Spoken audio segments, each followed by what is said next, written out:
Well, I tell you what, our kids went out at fault. We made some mistakes, not proud of it. We're going to work on that tomorrow, but the one thing about it, this was a 2-week thing for those kids. It was a very emotional time. It was a very emotional time. And I take my hat off to those young men. They fought. They could have gave in, but those young men fought. That Florida State pride, that's the key. And like I said, I told them in there in the locker room, I said, guys, we're going to correct those mistakes tomorrow. We're going to get out of it tomorrow. And they said, Coach, we got you. We got you. We got your back, Coach. And again, it's amazing. God put us in situations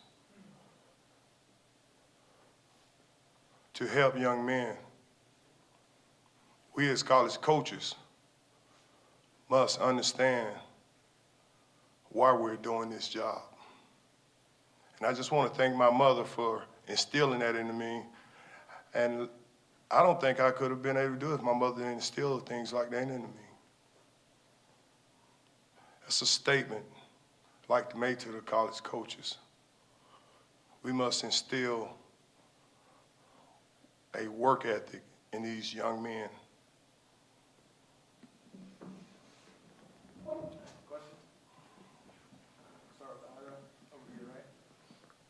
Odell, I know some former players came back today as well. What does it mean to get Florida State back into a bowl game now that you've done that twice now?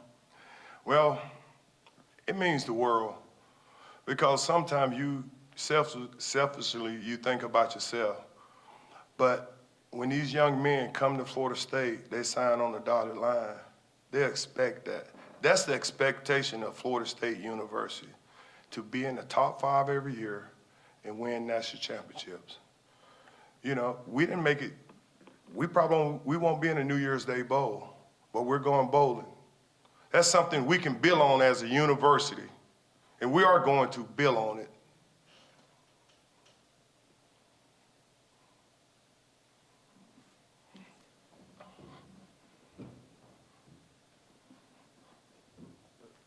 Coach, earlier this week, and I guess throughout the week, we saw a lot of current players on the team kind of tweet out their support of you and potentially as a candidate for the vacancy. I know you aren't thinking that far ahead. Your focus is still on the season, but just to see that your current players think that highly of you, what did that mean to you as just an individual?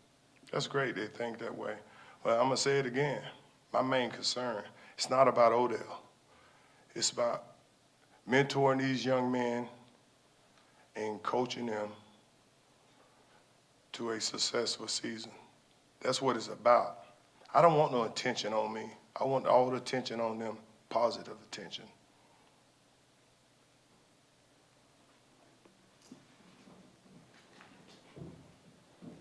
Coach, you and President Thrasher met at midfield. What did he say to you? Did he give you a vote of confidence, or was just nice words? What did he say? He told me, he said, Odell, nice work. Keep up the great work. And I told him, I love you. We're Seminoles.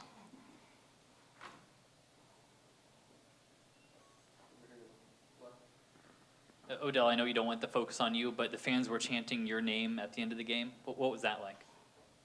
That's awesome. That's awesome. The fans recognize you.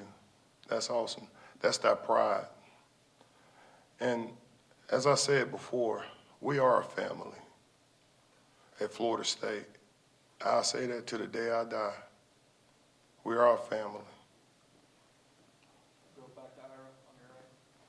Odell, some of the, I guess some of the things that the team had been doing, like before the kickoff and some other things that they're not doing anymore, were those strictly your decisions? Did you talk to anybody on the staff about making changes like that? Or what are you talking about? What things are you talking about? The swag surfing and some of the things like that. The what? Swag surfing?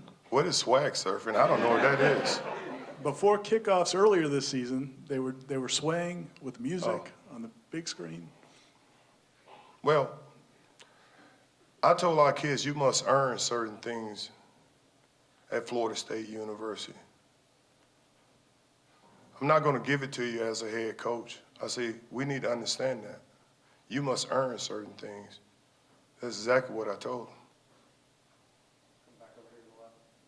Coach, what do you want to focus on the most going into the bye week? You know what I want to focus on the most? Fundamentals. See, sometimes we look at all the touchdowns, the interceptions.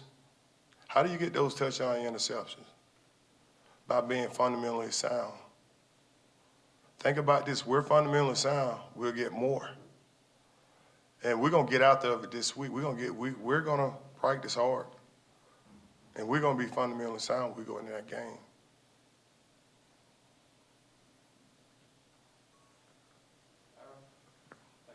Odell, you had a lot of guys out today with injuries. How did you see the younger guys and backups step up? Yeah, awesome, man. You know, going around to each meeting, and I went around to each meeting, I would do that every day in the morning time. I tell the guys, I say, you're at Florida State. So we expect you to go in there and play well, do your assignment. And the coaching staff did a very good job. You know, you look at it, Corey Durden, he only played the first half and one series in the second half, or two series in the second half. And you saw young kids coming out there playing. That was awesome. But that's the expectation at Florida State.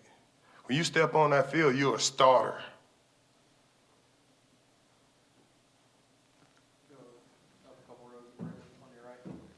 Odell, you talked about the expectation for players when they come to Florida State to get bowl eligible. What was it like to see the guys celebrating the way they did to get back to this place after missing it last year?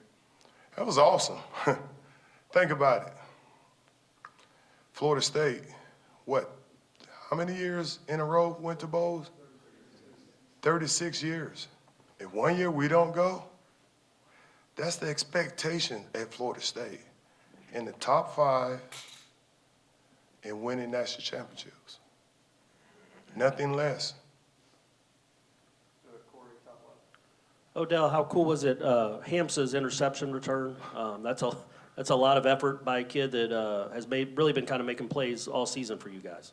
That was awesome. Hamsa worked so hard, and he's the type of kid, he want to please you. And for that to happen for Hamsa, it was great. It was awesome. And I just want to ask about the kick return that Isaiah Bolden had. They had been pooching him the first 3 or 4 kicks. Did you guys talk to him about, hey, man, go run up and get that and go? Yes, we knew what they was trying to do. They was trying to keep the ball out of his hands. So we told him, I said, Isaiah, first, figure like you're going to be on the 5-yard line. Then when you get ready to kick it, run up and catch it and take it the distance. He almost got it out there, but he did exactly what we said. Odell, first I have to ask you, when's the last time you did the fight song? You sang that. Last Saturday. You did sing it last in the night. locker room. Okay, before that, when's the last time you sang it? You were a player? No, we sang it last time we won here. Okay. But I tell you what, that's something, that's tradition we're going to keep, because that's important. You must understand what Florida State means to you. That fight song, actually, I like singing it with my daughter, and she tried to sing it in different ways, but it's awesome. And the pride of this university, when those kids leave this university, 5th-year senior, 4th-year seniors, they're going to know that fight song, and they're going to teach it to their kids. And we're going to keep getting kids come here, their kids to come here. So we're going to ingrain that in them. And also just getting Jordan Travis out there, how's he coming along? What does he give you being a dual threat quarterback? Jordan gives you a lot. He's a kid that can throw the ball. He understands the game. And he's just a humble kid. And, you know, he's a very unselfish young man. He came to Florida State knowing that, hey, I'll probably be on the third team. But that kid going to be a leader for this team one day. That tells you something. Hey, it gives you another weapon.